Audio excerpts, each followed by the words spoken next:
So this time, lalagyan natin yung ating chili flakes. Depende sa inyo kung gaano karami. Ayan o. May masarap na tayong Mickey Gisado. Tignan natin itong ating pinagmamalaking pansit Mickey Gisado. Init.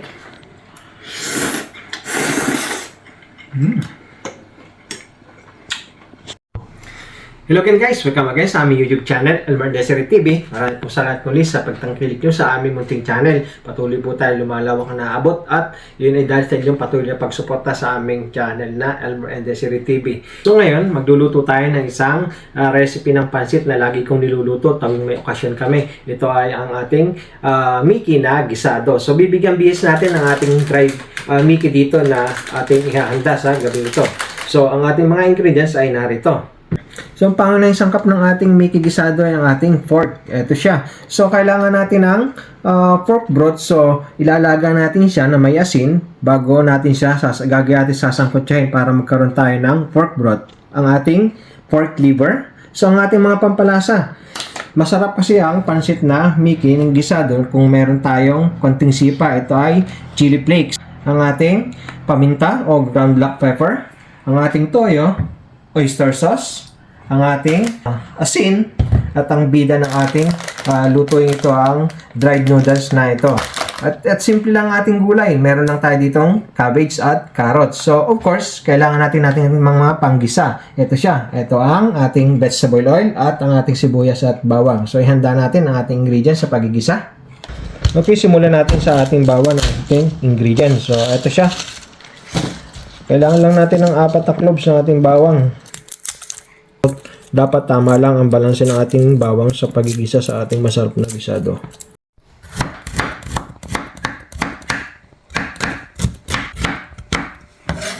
Isunod ang sibuyas. Malaki ang gagamitin kong sibuyas para masarap ang ating gisado. Kasi nagbibigay ito ng tamis at linamnam sa ating pagigisa.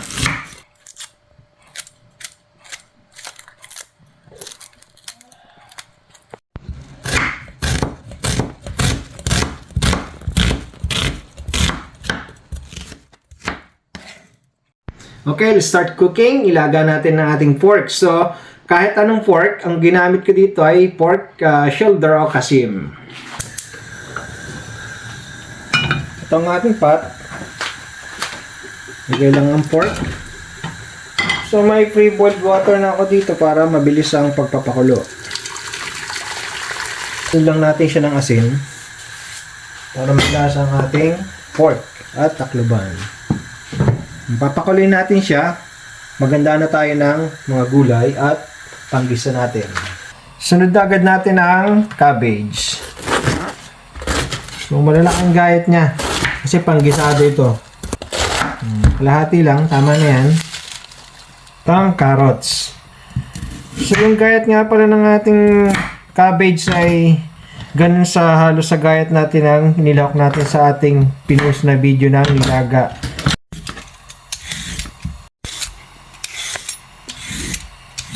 Natin siya ng julienne lang.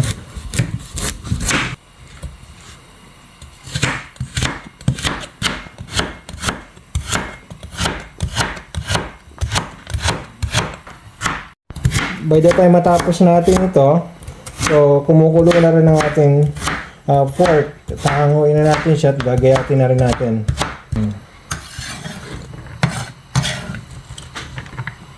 So ito lang ang sangkap ng ating masarap na Mickey Gisado. Ayan o, pagkatapos nating magayat yung gulay, kumukulo na ang ating soup. So, patayin na natin siya at gagayatin na rin natin ng karne.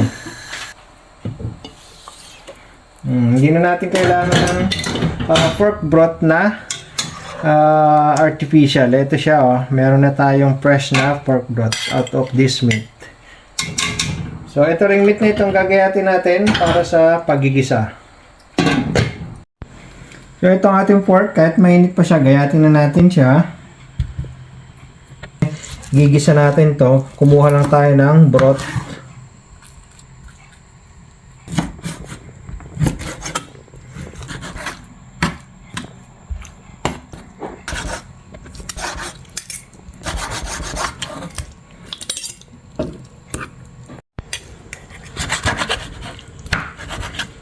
Yan, tapos ng pork. So, isisin lang natin siya ng asin.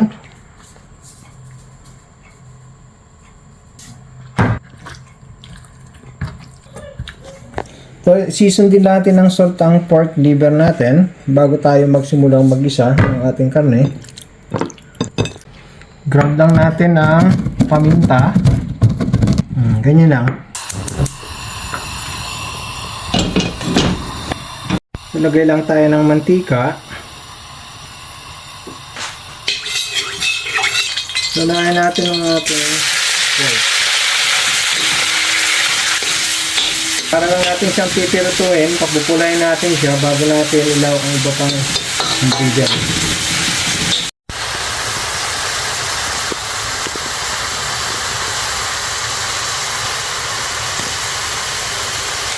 Luin lang natin ang ating pork. Ayan o. Lumalabas na ang juice niya. Para lang tayo nagpipirito.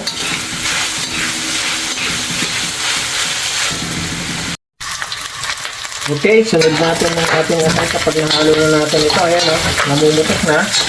So, okay na to. Ang tugsado na ating karne. Susunod natin ito, pork liver. Mix lang to. Simplahan natin siya ng oyster sauce. Konting soy sauce. Ating ground black pepper.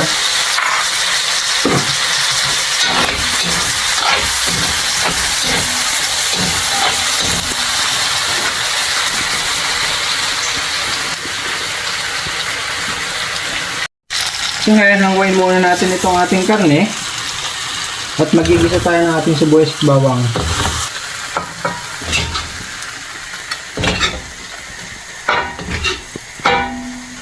So sa same pan, ito siya. Lagay lang natin sibuyas at bawang natin at siyang haluin. So dahil naigang ating mantika, dagdag lang tayo ng konting mantika.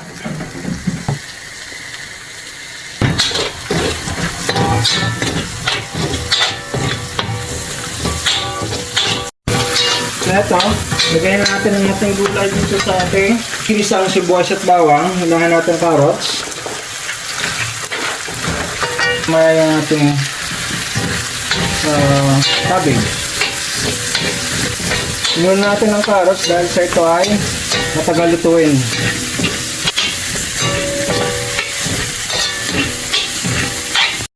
At sunod natin itong cabbage.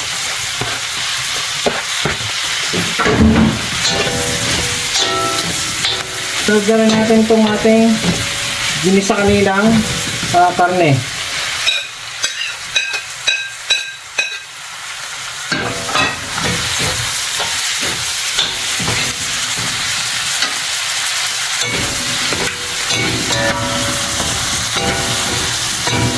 Mabilis lang to kasi luto na naman ang ating karne. Gulay lang niluluto natin dito. Hakuin na natin siya. Balik lang ulit natin dito sa nilagyan natin.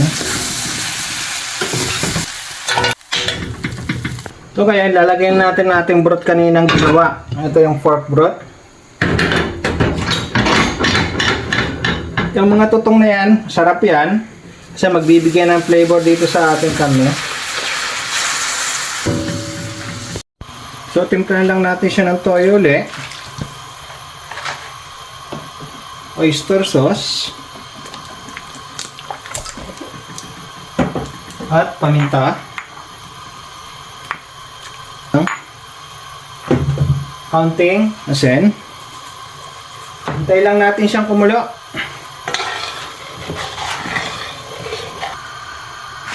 So ito, kumukulo na. Tikman lang natin siya kapag nahalo natin.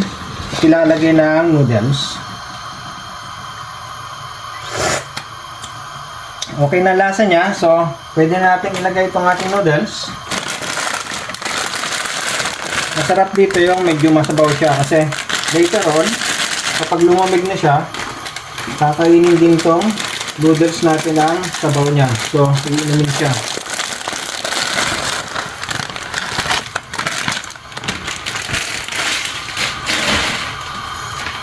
So, pwede kayong gumamit ng Mickey na soft na, hindi itong dry. Wala lang maganda kasi dito ang Mickey na available, kaya itong ginagamit ko dito sa amin sa Inglaterra. Para nagluluto lang ng kanton. So maya maya lang lalagyan na natin itong ating gulay at karne. So haluin lang natin siya.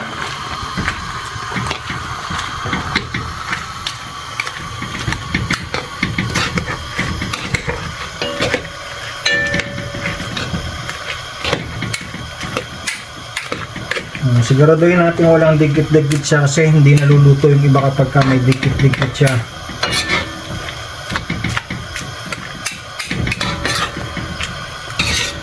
Ayun o, kung nakikita nyo, kanina marami pa itong sabaw, ngayon bumunti na siya, nag-reduce na kasi iniinom na ng ating noodles ang sabaw niya. So lumalambot na rin ang ating noodles unti-unti.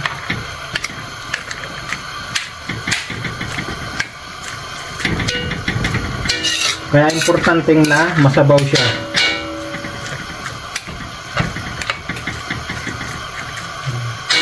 Ilang minuto lang, lalok na natin ang ating gulay at yung ating karne na sinangkot siya.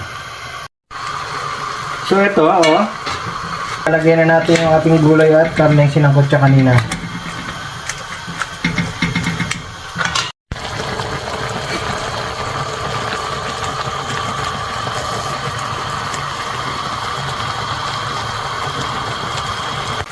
So, ilagay na natin siya.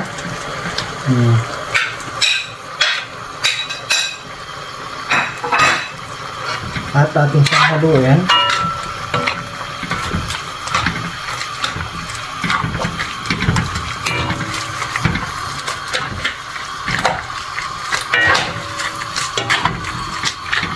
So, this time, lalagyan natin yung ating chili flakes. Depende sa inyo kung gaano karami. Atin lang siyang haluan.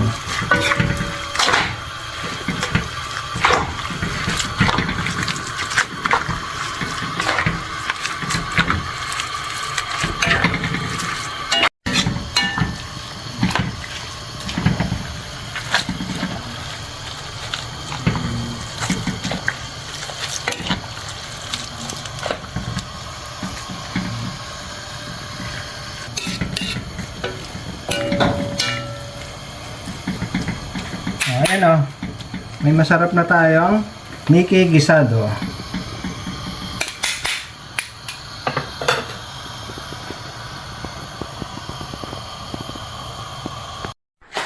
Okay, ito ang ating masarap na Mickey gisado.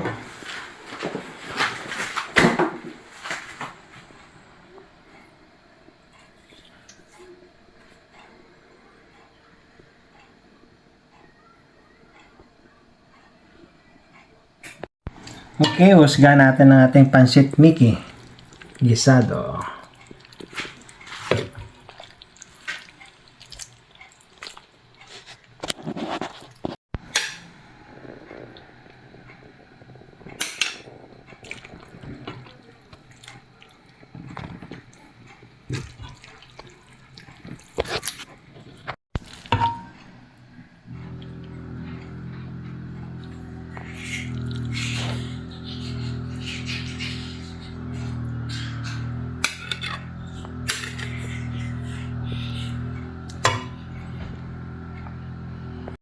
Okay, husgahan na natin itong ating pinagmamalaking pansit Mickey gisado. Init.